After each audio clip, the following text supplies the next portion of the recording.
Howdy folks, hope you're doing well, staying safe. We're doing a 2025 review of the Key, the Tier 8 Japanese battleship, who's got a surprisingly great story about secondaries.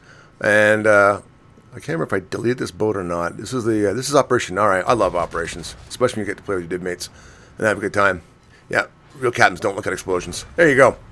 But hey, I haven't played this boat in a long time, so I put some co-op, did some operations, did some randoms, etc., etc.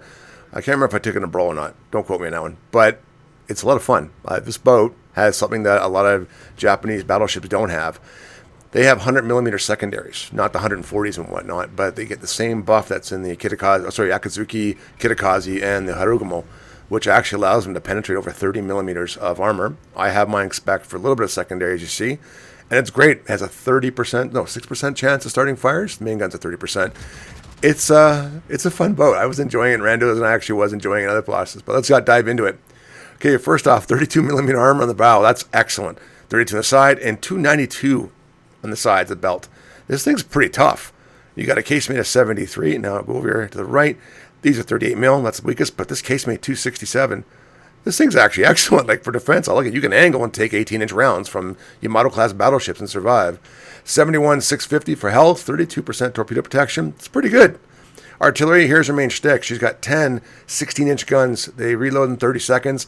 Turret traverse with all the modules and bells and captain skills got it down to 32.6. Turret traverse is her biggest Achilles heel. And of course, she's got 19.4 kilometer range and without the plane. And then of course, 30% fire chance and 68mm penetration with her big guns. Her secondaries, I got mine spec to 8.3. Seems to be with the goodest, that's great English. Some people's kids. Anyway, so I got it spec'd out to 8.3. They will penetrate 30mm and do a 6% fire chance. So destroyers and cruisers, watch out, especially some battleships too. You're going to get your upper deck penetrated. Torpedoes, yep, she comes with torpedoes. I actually forgot until the second game she came with torpedoes. I'm having so much fun. Got a 90-second reload, 10 kilometers. They do over 17k of damage and 62 knots, but seen at one point, I think it was 1.7 there. Now, here you go, airplane attacks, 10 kilometers every 30 seconds. That's not too bad, not too bad. I think it should be 25, that's me. Maneuverability, 31 knots is maximum of the speed flag.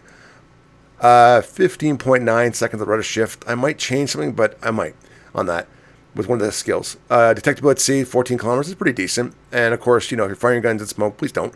But it can be seen by 8.9 kilometers from the air.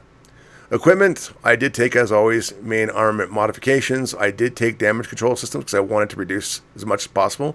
I don't think you need engine room protection. You're going to want this one, main body modification, because the turrets are so slow. I did take damage control because I do it. I might shift this to rudder shift. I haven't decided yet. I might. Now, concealment I take as well. There's the flags I take.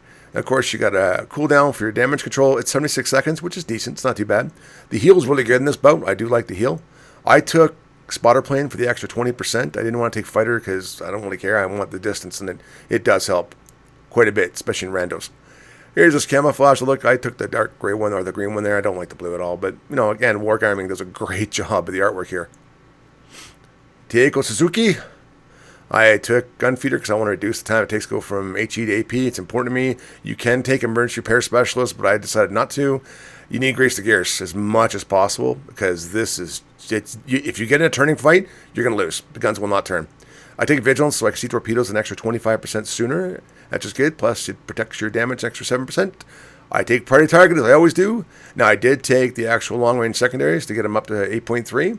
I take Adrenaline Rush, which I always do. If you don't want to take the secondaries, I would recommend taking Basics of Survivability. It reduces fire and flood quite a bit.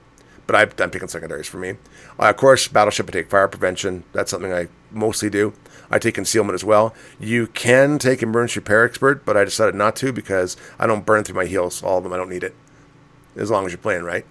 Overall, is the ship worth 150,000 coal? Well, that's kind of up to you. I mean, at times I've had over 1 million coal sitting in the armory, and I've got 500,000 or 600,000 right now. So I've already owned the boat. Would I have paid 150,000 coal for this? Yes, I would have 100% and been very happy with it. I'd forgotten how much fun this boat is, so I've been playing it a lot with my div mates and whatnot. And I'm probably going to stream this afternoon, or maybe you won't see this afternoon. I'm not sure. Anyway, the point is, yes, I think it's a good boat. She's got one Achilles heel. If you get in a turning fight, you're going to lose. The guns just can't keep up. It's just a fact. Overall, though, I would say it's a good, decent boat. I enjoy it. I like it. It's a lot of fun. So Let me know if you guys can spend the coal. Let me know in the comments what you think down below. But as always, take care, stay safe, and well, bye for now.